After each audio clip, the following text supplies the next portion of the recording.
from the highest region of Twente. Not quite the top yet. Yeah. The highest tree over there is the highest point of Twente and the highest point of the east of the Netherlands. Because what a lot of people don't know is this part of the Netherlands is more to the east than the south of Limburg is to the east. So this is a more eastern part of the Netherlands, and this is the highest part of the eastern part of the Netherlands. So this has a very symbolic meaning. So usually I used to say from the highest point in Twente there, but you're saying the top of the tree. The top of that tree is the highest point. Yeah. So someone would have to climb to the top of the tree to make a video, maybe with a GoPro camera, to be truly at the highest point. That's true. That's true. Yeah. I'm not sure I want to do that. I won't do it either. No. But what? We're good guys, but we're not dumb guys. We're not brave guys. We like survival. No, to be brave. To be brave is not. Of course, to be brave is a virtue, mm-hmm. but it's not a virtue that you have to have. So it's an extra to be brave. Yeah, it's not an essential virtue. That's true. But in certain circumstances, you have to be brave because the alternative will be immoral behavior, and in some cases, it will be very hard. For example, for the drafted soldier, who has to who receives orders and already knows if I ignore these orders, I'm gonna get shot. In that particular case, it's also understandable that he will go by these orders, because he knows the alternative is he will get shot. For example, you know why officers in wars had they had a pistol. They did not have a rifle, but a pistol. You know why? To easily shoot any insubordinates. Yeah, that was the main reason. So the officer goes with the pistol, and every defeated soldier could have been shot right away. That's the reason why they had this pistol. This also reminds me of the Quakers in Costa Rica. Costa Rica doesn't have an army since the 1950s, and so the Quakers who oppose on the basis of their Christian theology war, they are pacifists. They refused to be drafted into the United States Army when the Korean War took place, and so they legally were obliged. It was enforceable and mandatory for them to be draftable. They had to register, and so they went to jail, I think, for a year, and they then decided, about 40 families of them, well, we're not doing that. I'm not going to be drafted into a state army. Mm-hmm. And so they said, we're just moving. And so they went to the Costa Rican cloud forest, to the mountains, and they started a cheese factory, because they refused to have to be in a situation where they would have to take orders from the government or be shot. Yeah, and just 1 year. I think in the Netherlands it's also about 1 year officially, and it hasn't occurred many times. In the 70s there was a case that someone said that he was not against the draft as such, but that he did not want to serve in a NATO army. And he became, I forgot his name, but he became the only political prisoner of the Netherlands for this particular reason. Yeah, this is traditionally in the United States, which is the military global power of our lifetimes, called being a conscientious objector. Someone whose conscience is against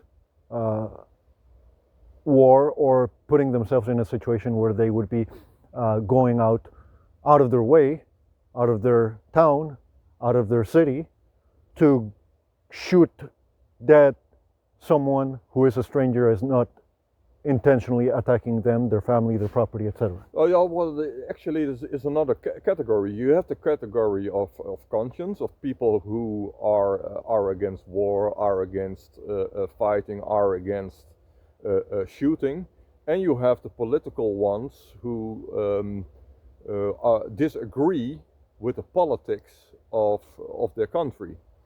And both, in a way, even though I'm more sympathetic to the ones who are genuinely against war, both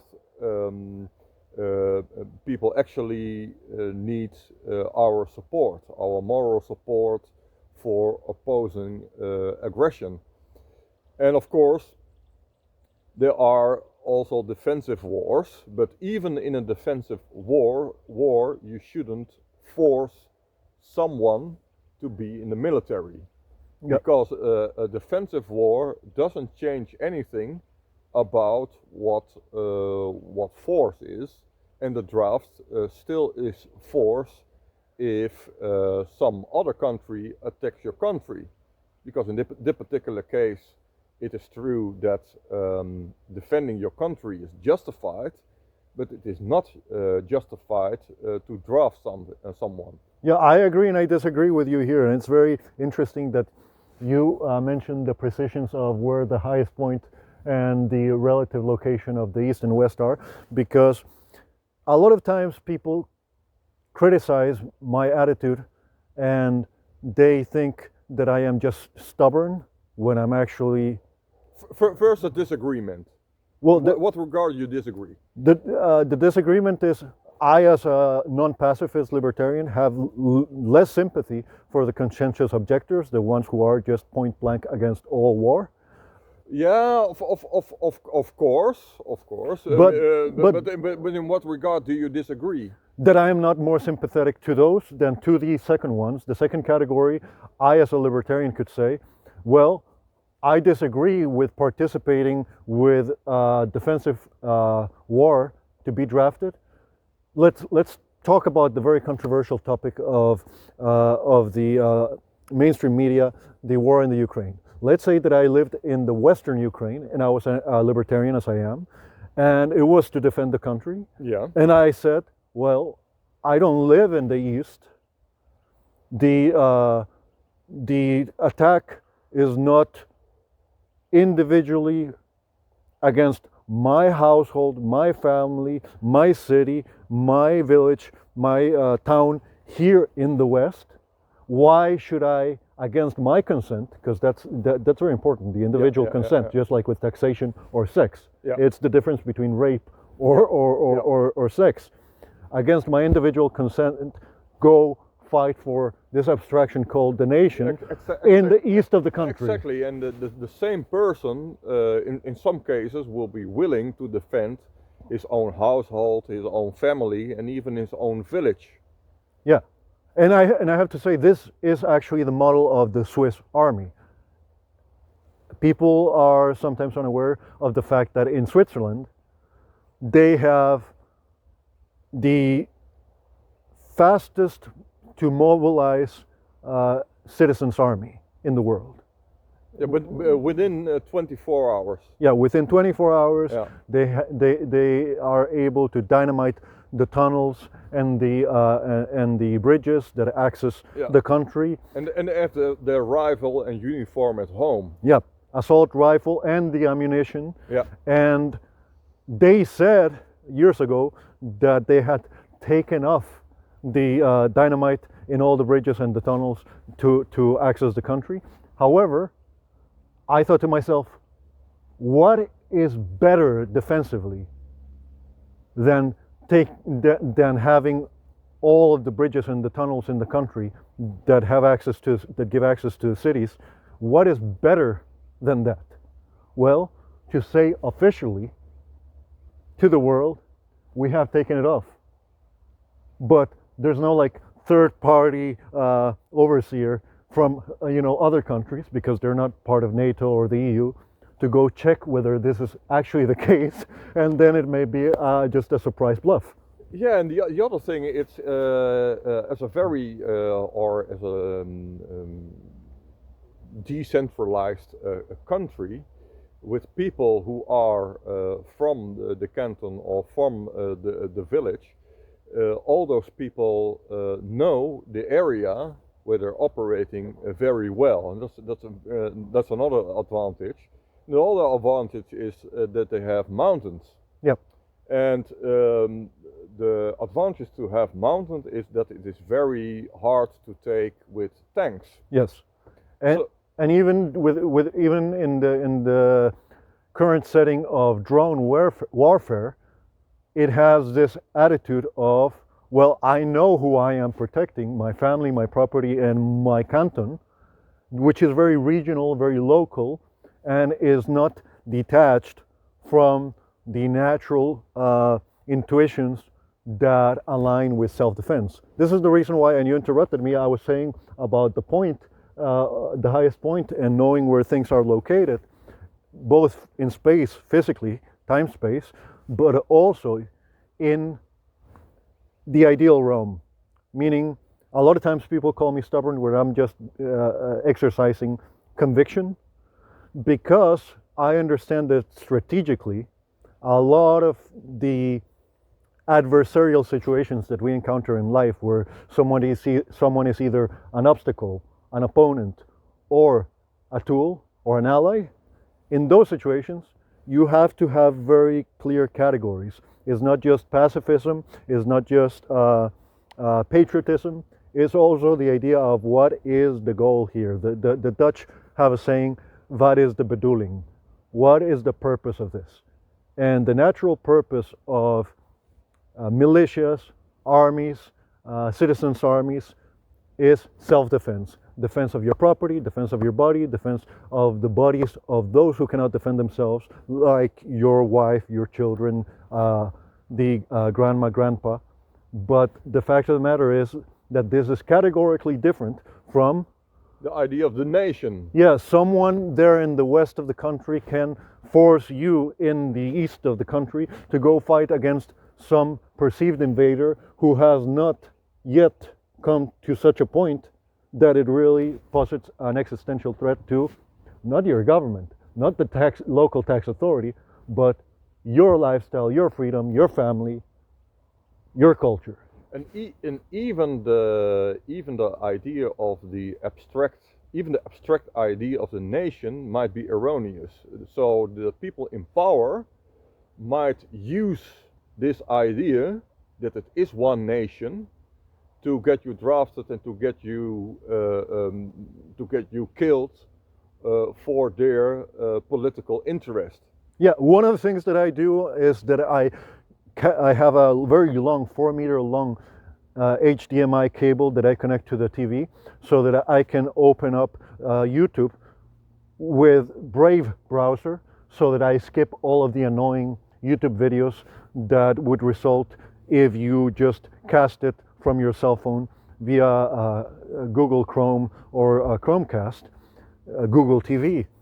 But in some instances, when my wife or my stepson has cast it onto the TV, I will get these ads, these advertisements for young people saying, would you like to work for Defensie, for defense? And the very funny thing is this: the nation state, the modern nation state after the peace treaty of Munster, of Westphalia, the nation state actually, by monopolizing force, because that's the definition of state. The state has the exclusive monopoly on dispute settlement, that is legal disputes, legal conflicts in a given territory, and then they claim also the monopoly on force, the police and the army. And by doing this, what they're doing really is prohibiting defense, prohibiting self-defense. Yes, in the criminal code there's a right to self-defense, but this is not what I mean. There is no free market of defense companies for ensuring body and property. It's only the police and the army. So I found it so ironic and those are monopolies. yes, and I found it so ironic that they say, do you want to young people to enter into Defensie, the defense? First of all, it is forbidden to defend yourself. It is, for the most part, expected that you have to await until the thief, the rapist, the murderer, the robber attacks you before you attack back, and that you have to call the police. I think that last time I checked the Moreover, in the whole idea of defense, the idea that it is defense already implies that this particular country can't be an aggressor. yeah The whole idea of that is also very arrogant. They can of course call it an army, Yep. but to call it defense, you don't know in what particular circumstance you go at war. Yes, a gentleman who was born in and grew up in the former viceroyalty of Peru, a classical liberal from England by the name of Daniel Hannan, he was very critical of the fact that Russia invaded the Ukraine and that Trump said there will be consequences, but that there were no definitive consequences. And yet, here you see that distinction between a principled libertarian, an anarcho-libertarian, an anti-statist, anti-aggression libertarian, and a typical classical liberal, because of what you said. Yeah. If, let's say, a country that belongs to NATO, like the Netherlands, suddenly started drafting, that is, kidnapping, hijacking, taking as hostage young kids from the families of people in different parts of the country, to send them to fight someone else's, NATO's, war far away in the eastern front of the Ukraine, how is this defense? This is not some knight from England or France going as a bodyguard to the pilgrims that go to Jerusalem and are getting decapitated by his own consent and initiative. It's not like the pre-Napoleonic wars, because Napoleon has introduced the draft. Yep. And before Napoleon, soldiers usually or almost always were voluntarily soldiers. Yeah, standing armies during peace times were a modern thing that was not traditional. Here in the Netherlands, it's a monarchy, and a lot of times libertarians will tend to speak kindly about monarchies as if monarchies are inherently more libertarian. This is not always the case. Louis XIV was also a monarch. Yeah. But he can't be considered a traditional monarch because he is actually very modern, and at his height he had an army of 350,000 people, which was enormous during that time, late 17th century, early 18th century. Yes. And he was a monarch. Yes. Now, I'm not sympathetic towards Louis XIV. Yeah, I am sympathetic to other monarchs, for example, the monarch of Liechtenstein, and recently, a few days ago, the monarch of Monaco. Both opposed the implementation of abortion in their countries, because their countries are traditionally Christian, they're traditionally Catholic, and they consider it baby murder. And even though the legislative assemblies of the country were in agreement to enable baby murder, this was repulsive to the sensitivities of the prince, and the prince had to sign in order for that to be legally enforceable. He refused. Yeah, in that regard, there are more courageous than Boudewijn of Belgium. And in Belgium, they had I think it's in 1990, they had a construction that for 2 days the monarch, the king, was considered not capable to govern, and during those 2 days they have made the law that made abortion possible in Belgium. Yes, this reminds me, I That believe. would not have happened with Hans Adam of Liechtenstein. No. And apparently now not with Albert of Monaco. Even with Albert of Monaco, yeah. And a lot of people like to say, yeah, but he is a big globalist, and they have his father married some Hollywood woman, Grace Kelly, and started a casino. Yeah, but there's a line. Yes, a lot of. I'll always have to think about UNICEF and United Nations if I see the guy in a way. So yeah, that's. Yes, but there is a defining line for morality of what is evil. I define evil as that which is intent on or results in irreversible physical destruction Yes. for the real human physical person. I'm not talking about nationals or citizens or any group associated to a category, to the real physical person. And what is evil, in my opinion, in a transcendental manner? That which causes irreversible metaphysical destruction, like the promotion of nihilist, atheist ideas. That I consider evil, but what do I consider intolerable? That which I consider physically evil. That's why I am a libertarian, because it can be life or death. It can be life or death.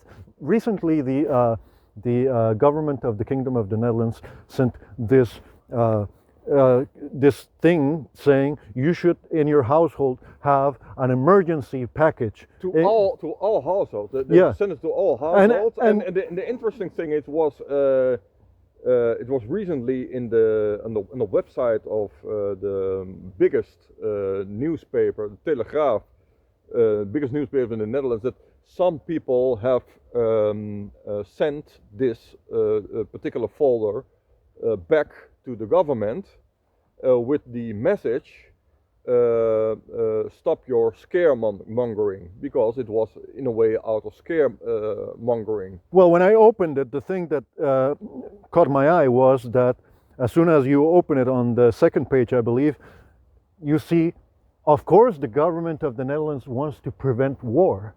I remember the late American comedian George Carlin, who said, whatever the government says, I assume exactly the opposite. And when the government sends people a letter saying, have in your household an emergency package because the government wants to prevent war, as I say in the Dutch language, dat accepteer ik niet. I do not accept that. Well, I am the protector of my wife and my stepson and my household, just like the Prince of Monaco is the protector of the babies in Monaco. And to get people to accept the possibility of war by referring to state of emergency, you know, fool me once, shame on me. No, fool me once, shame on you. Fool me twice, shame on me. I have read Carl Schmitt, the Nazi jurist who said, the sovereign is he who determines when the exception to the law counts, and he is the one who can decree state of exception because of emergency. I'm not going to be fooled by this. As I was saying, yes, I can agree on principle.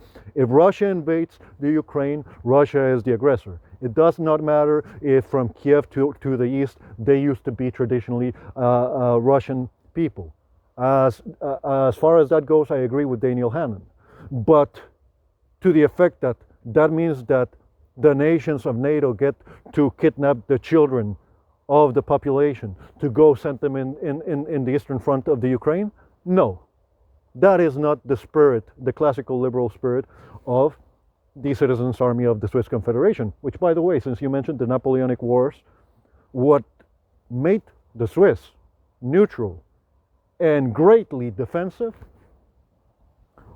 was the fact that they were the paid soldiers, mercenaries, hitmen of the powers of Europe. Centuries, already in the Middle Ages. Yeah. Yeah.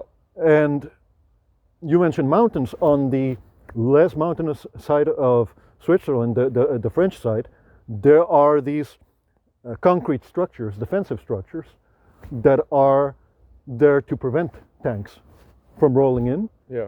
Now, I can understand that is defense, but to promote among the population the fear mongering of you should be ready to prepare yourself for war in a country in which, if memory serves correct, last time I checked the laws here, if you own a gun, it goes through a whole bureaucratic process, and you're supposed to keep it. Not only that, if you have a license to own a gun,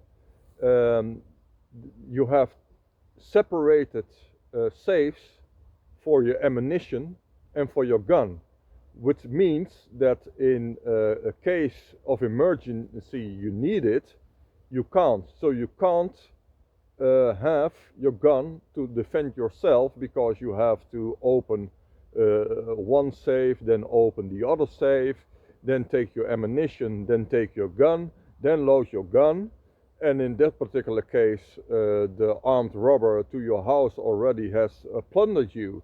Yeah. So even though you can own legally a gun, it is in such a way that you can't defend yourself with that gun. This is why I say it's ridiculous, as they say here, belachelijk, laughable, that they advertise in order to prepare people to accept war.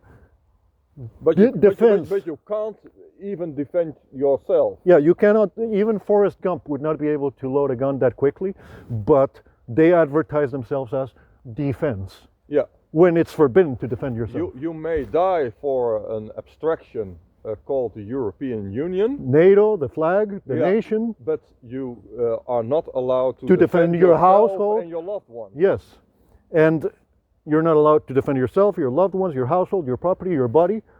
And the funny thing is, if you contrast this again with Switzerland, they have assault rifles ready in every household in Switzerland.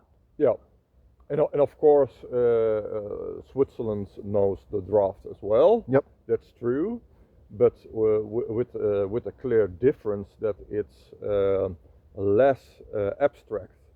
It's not a part of the big government of the government, the big superstate to be, which is the European Union.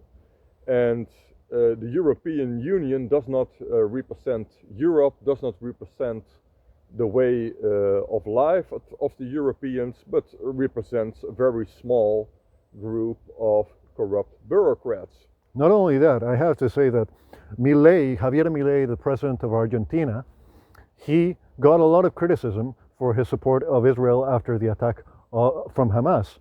And facts are facts. Same as with Russia and the Ukraine. Yes, point taken, Daniel Hannan. Yes, they started it with the attack, which was in the open and for all eyes to see. But there was a lot of criticism. I think that as far as defensive, or as far as defense goes, probably Switzerland is the best prepared country in Europe because of the reasons that we have mentioned. The bunkers, the tunnels, the anti-tank structures, the local, regional government ready requirement that every household and every man is ready with an assault rifle within 24 hours. That is true defense. And the other interesting thing is they will defend Liechtenstein as well. Yep. If there becomes an attack. Yep. And this is a very interesting thing from the standpoint of what you mentioned about modernity and standing armies.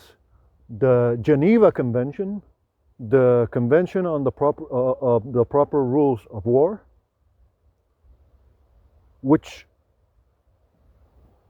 comes about in the context of modernity, Napoleonic Wars, the idea of Europe as having a tradition of rules and ethics even in war, takes place in Geneva, Switzerland.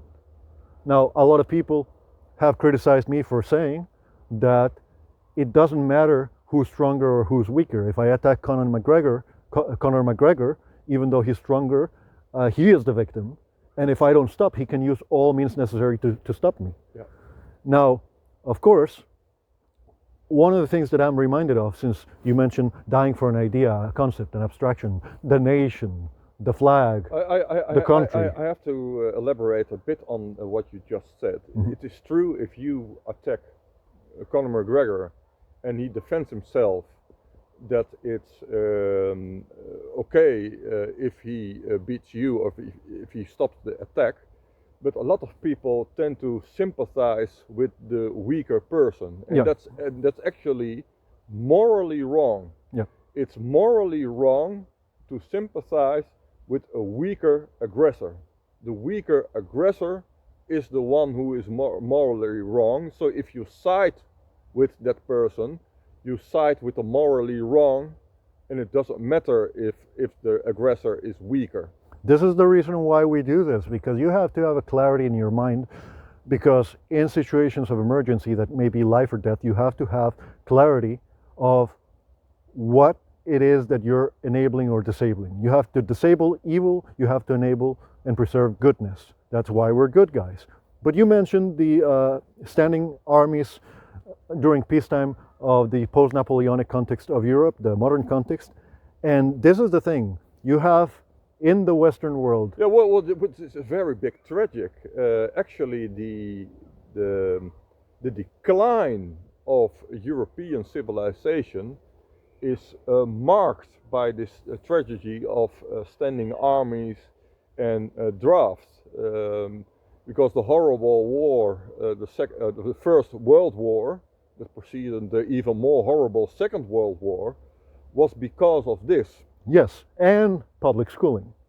Public schooling, also a 19th century phenomenon.